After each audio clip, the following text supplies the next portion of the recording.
twasezeranye mu kiganiro Rinda Ubuzima nk'uko nabibabwiye rero nabibasezeranyije umutumirwa wacu arahageze yitwa Uwizeye Françoise akaba ari umupsikologe. Abatazi umupsikologe icyo ari cyo ni inzobere mu by'ubuzima bwo mu mutwe, imitekerereze, indwara zo mu mutwe byose aba bifite neza. Ni ikaze rero Françoise wibwire abadukurikiye ubabwire uburyo ukoramo.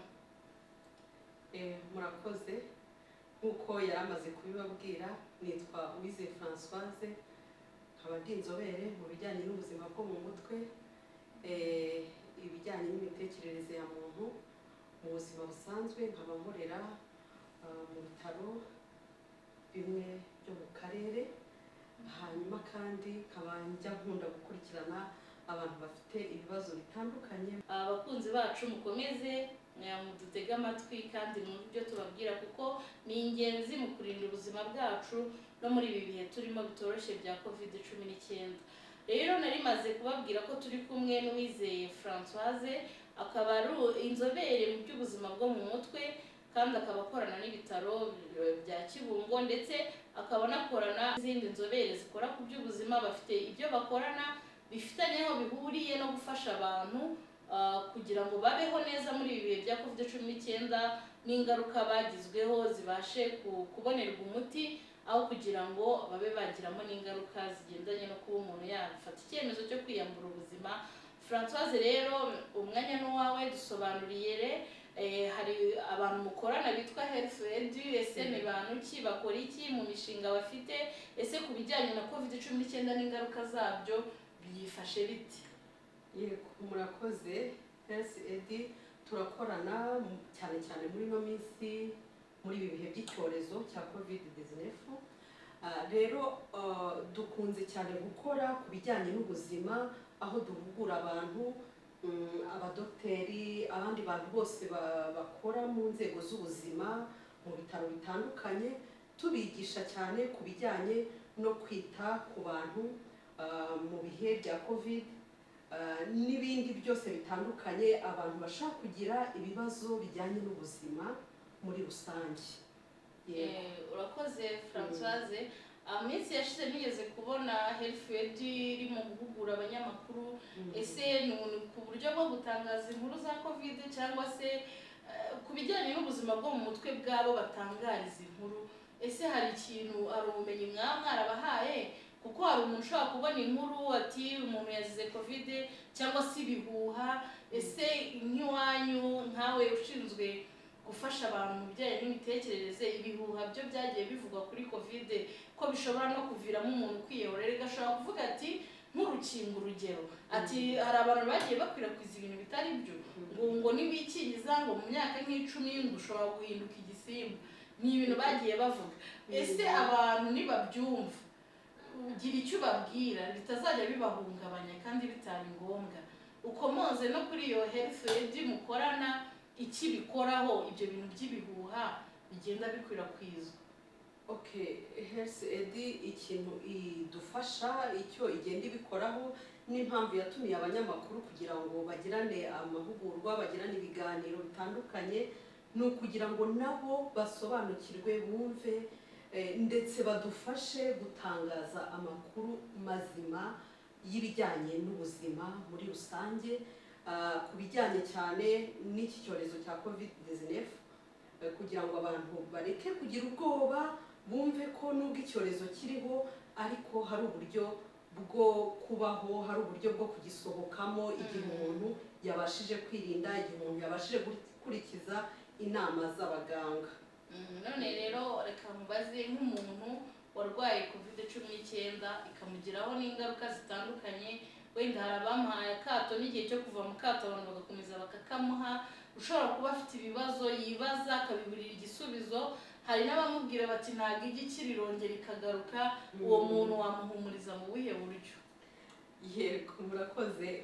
Siba no kuwuhumuriza koko, mu by'ukuri abantu hari abagezweho n'iki cyorezo, hari n'abo kitagezeho, n'ubu bafite ubwoba bw'uko bashobora kuba bacyandura.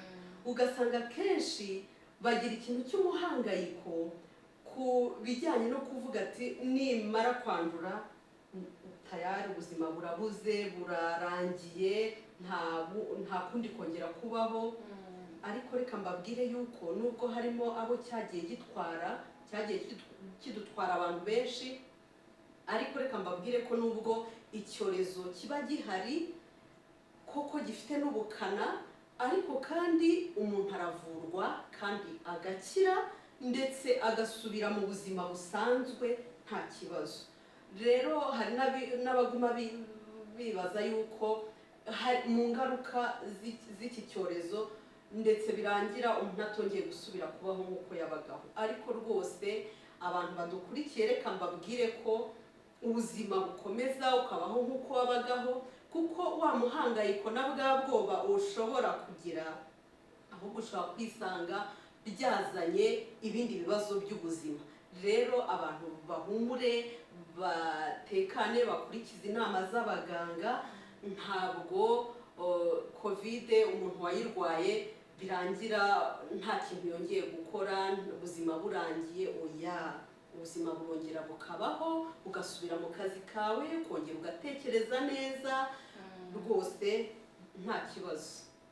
Françoise, rero nk'inzobere mu by'ubuzima bwo mu mutwe, ugiye kuduhuriza ese icyorezo n'izindi ndwara z'ibyorezo byabayeho hari aho byaba bihurira ko umuntu ashobora kubigiriramo ingaruka yo kwiyambura ubuzima bwe atari icyorezo azize, bitewe n'ingaruka ibisigisigi by'ibyorezo? Ariko noneho hano turavuga kuri covid kuko niyo iheruka.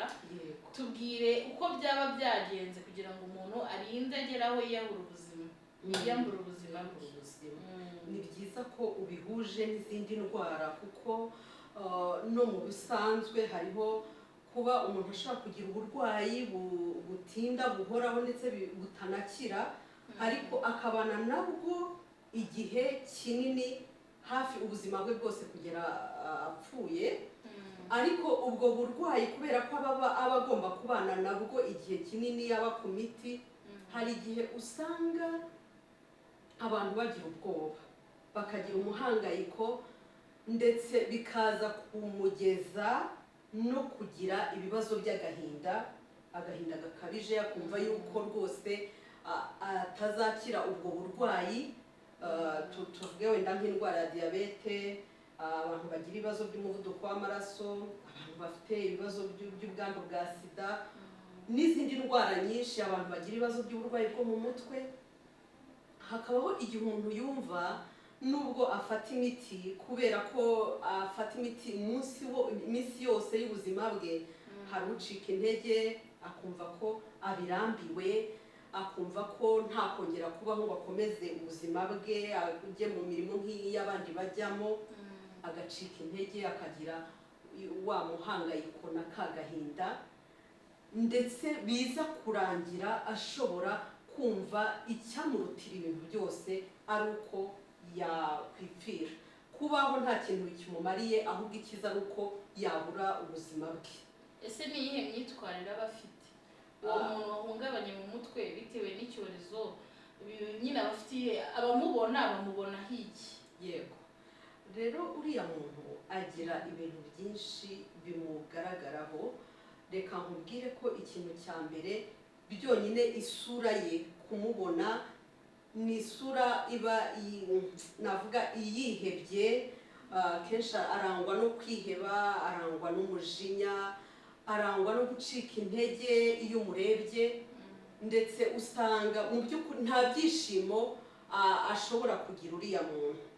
Uriya muntu kenshi usanga ibitekerezo bye bitangiye kuba, niba aba afite ibitekerezo biri muri negatifu, hahandi usanga nta kintu cyiza na kimwe abona mu buzima bwe.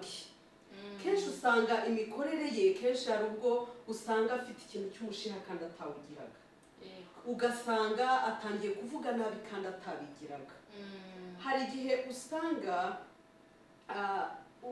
no mu mikorere ye ya buri munsi, niba yajyaga akunda gukora ntagikunda gukora, agatangira gutakaza icyizere cy'ubuzima, nubwo atanagikora, ndetse ubwe aba yumva ntacyo bimumariye. Ni hahandi usanga niba yajyaga ku kazi mu buzima busanzwe yagakoraga neza, uyu munsi wa none biragoye kugira ngo akore akazi ke, ntacyumva hari icyo kamumariye. Muri iki gihe rero mu bihe bimaze coronavirus igeze mu Rwanda, hariho abantu bagiye bahagarikwa ku kazi, abandi bagahagarikirwa amasezerano, abandi bagahembwa igice cyayo bahembwaga.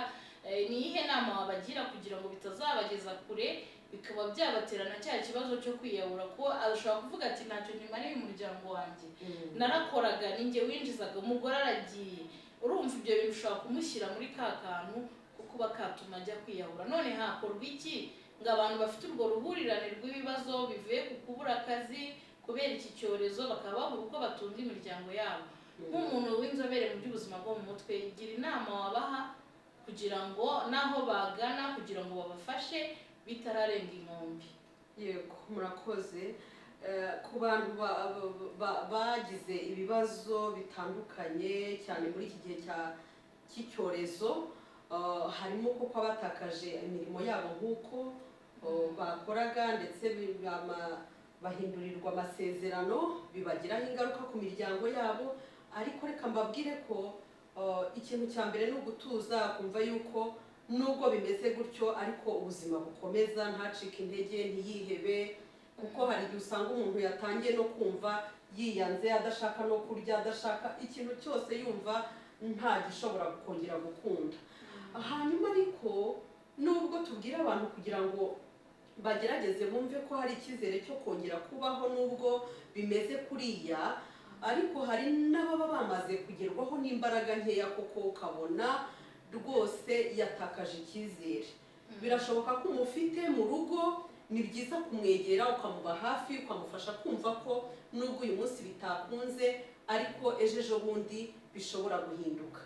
Igihe rero ubona rwose atakibasha kukumva, atakibasha kumva ijwi ryawe no kumva uburyo uri kumukomeza, ni byiza ko nutangira kubona hari ibyahindutse mu mitekerereze ye, mu mikorere ye, ni byiza kwihutira kuba wamukangurira kujya kwa muganga. Hari n'igihe ushobora kubimubwira ntakumve, kuko kuri we hari igihe ashobora kuba ageze kuri ya dogere yumva ko rwose kubaho ntacyo bimumariye. Ni byiza rero kwihutira kuba wamugeza kwa muganga kugira ngo abashe gufashwa n'abantu babisobanukiwe. Bijyanye se no guhamagara kuri nimero ya RBC, ese bahamagaye iyo barakirwa icyo byafasha abantu? Barakirwa, kubera ko nubwo yenda atakwakirwa n'umuntu wo muri RBC, urumva n'urwego rwo hejuru, ariko RBC ihita imworiyanta aho ashobora kujya bitewe n'aho aherereye. Niba uherereye mu majyaruguru, mu majyepfo y'igihugu, igice cyose waba uherereyemo, bagufasha kukugeza kuwagufasha byihuse uherereye muri ako gace. Tugarutse se kuri cya kigo mukorana HealthAid, ubu muri gukora iki muri iyi minsi kugira ngo mukumire ingaruka COVID-19 yagiye igira ku buzima bw'abantu, mu mitekerereze yabo? Muri iyi minsi ni ibihe bikorwa bihari? Ese tujye mu byatambutse, muri ubu muri gushyiramo imbaraga gute nk'abaganga mukorana n'abandi baganga? Imbaraga turi kuzishyira mu kwigisha, gusobanurira abantu ku bijyanye n'uburyo n'ingamba zafatwa kugira ngo dufashe abantu, n'uburyo abantu bashobora kwirinda. Ndetse ariko ntabwo ari ukwigisha gusa, dufasha n'abamaze kugerwaho n'ibibazo by'ingaruka za COVID-19 ndetse n'ibindi bibazo by'ubuzima muri rusange. Mufasha abaturage muri rusange se, cyangwa nyine bigenda gute? Mubahuye bufasha se ni ubw'ubuvuzi? Ese uwabuze ibiryo kubera ko atagikora murabimuha? Mumufasha mu ruhe rwego nkawe muri domene yawe? Ese ubasanga aho bari bigenda gute? Yego, nari nababwiye ko akenshi dukunda guhugura bari mu nzego z'ubuzima, abaganga, abaforomo, n'abandi bose bakora mu bigo byo kwa muganga, mu mahopitali atandukanye. Rero kandi usibye no kwigisha, hari n'abagenda batugana, hari abahamagara tukabafasha, tukabageraho. Bahamagara hese kugira ngo umuntu ukurikiye Rinda Ubuzima wahoze yumva ku bijyanye na COVID-19 ingaruka igira ku buzima, aho kugira ngo azagire ikibazo cyo mu mutwe, nihe yahamagara kugira ngo abo mukorana bitwa health edu babashe kumufasha? yenda ntabwo nzi niba nabaha nimero uyu munota. Wayibaha kuko ahantu hose hakeneye ubufasha, nibyo turi kuvuga tuti abantu bose bagufasha ubagane, aho kugira ngo kwiyahura bizaba imwe mu ngaruka zigusigiwe n'iki cyorezo cya COVID-19 cyane ko kitaranagenda. Iyo nimero iramutse ihari wayivuga. Iyo ONG yitwa Health Aid, ubwo ni amagambo abiri, health na education, bagashobora kuba bakwigisha uburyo wakwitwaramo. Ari nayo mpamvu dufite inzobere mu buzima ikorana nabo. Urumva ushobora kubahamagara bakaguha Françoise cyangwa bakaguha undi. Ni byiza ko wayitanga iyo nimero. Yego, nimero abadukurikiye bakwandika ni 0782 35 49 67. Bazakwakira, bazagufasha kukugeza kuwagufasha birenzeho. Yego. Murakoze rero kudukurikira abakurikiye ikiganiro Rinda Ubuzima cy'uyu munsi. Igice cya mbere nk'uko mubimenyereye na tugisoreje. Mu kanya turakira abagorozi bakora umurimo w'ivugurura n'ubugorozi. Mumaze kubamenyera rero ko bigisha neza kandi bakigisha no ku ijambo ry'Imana. Mu kanya baraza basobanura ese indwara ziva he. Abantu benshi barabyibaza ese indwara mu by'ukuri ziva he. Abasenga Imana nabo bakavuga ati se kuki Imana yemera ko indwara ziza? Murabona ko ku isi abantu benshi barapfa bishwe n'indwara zitandukanye, harimo n'iki cyorezo cya COVID-19 twavugagaho. Ari nayo mpamvu tubashishikariza gukomeza gukurikiza ingamba zose leta yashyizeho kugira ngo tubeho neza, harimo guhana intera mu gihe uri mu ruhame, kwambara neza agapfukamunwa, gukaraba kenshi n'amazi meza n'isabune, cyangwa se ukitwaza umuti usukura intoki. Turabashimiye rero. Mu kanya muramukurikira abagorozi, ntimujye kure, mumenye icyo Bibiliya ivuga ku ndwara, mumenye ahantu ziva. Nuko rero ndabashimiye cyane. Rero Rinda Ubuzima nakagaruka. Nshimiye na Françoise Uwizeye witanze akaza kubana natwe muri iki kiganiro. Ahasigaye rero nakagaruka. Imana ibarinde, ibyiza byo nibyo tubateguriye, ni nabyo tubahishiye. Azongera agaruke kuko ntegereje ko muri bumbaza ibibazo byinshi, ariko azagaruka dukomeze tubivugeho. Ubuzima bwo mu mutwe ni ikintu kigari cyane. Murakoze rero, Imana ibarinde, bifurije amahoro y'Imana. Murakoze.